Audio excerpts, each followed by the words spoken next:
Hello everyone. The book review is the book that I highly, thoroughly enjoyed. Would reread it 100,000 times. You never need to pay me for it. I love it, I love it, I love it, and I think that you would too. Let's just give you a little bit of context before I actually get into a discussion about this book. It was written in the 18th century by a 19-year-old Matthew Gregory Lewis. It is racy, it is highly provocative, it's kind of scary.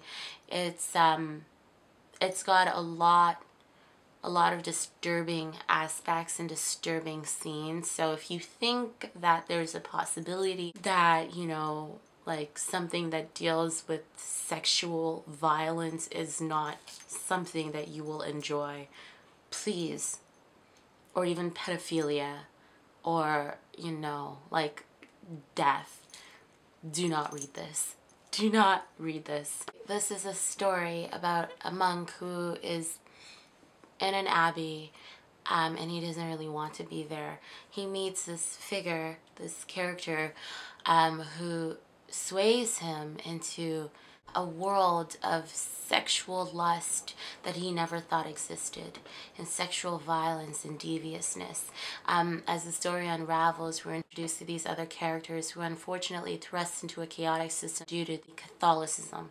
This book very much has anti-Catholic sentiments. This is during a time when Protestantism and Catholicism are kind of clashing.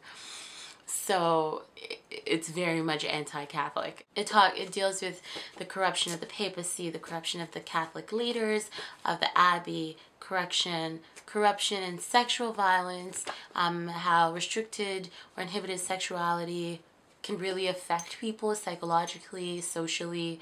It is really intelligent for a 19-year-old, and I realized that Jane Austen wrote most of her texts at the age of 19, and they're obviously absolutely impeccable writings.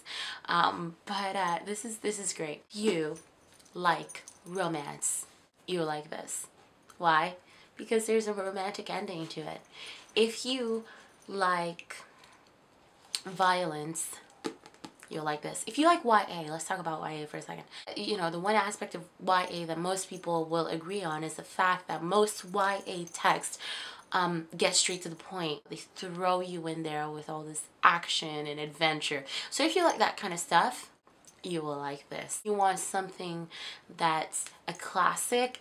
Well, it's a classic. If you want to brag about having read a classic, you can read this. It's not regarded as like good literature, but it's still good, okay? It's my birthday in 2 days. You haven't even said happy birthday. I'm really excited. I'm going to go and eat sushi at an all-you-can-eat buffet tomorrow. And then the day after, I'm probably going to eat a lot of cake. And yes, if you haven't posted down on my last video what book you would like to read, I highly suggest that you do that now, because I'm going to pick the winner by the next video I make. Alright, well, thank you. Ciao, ciao.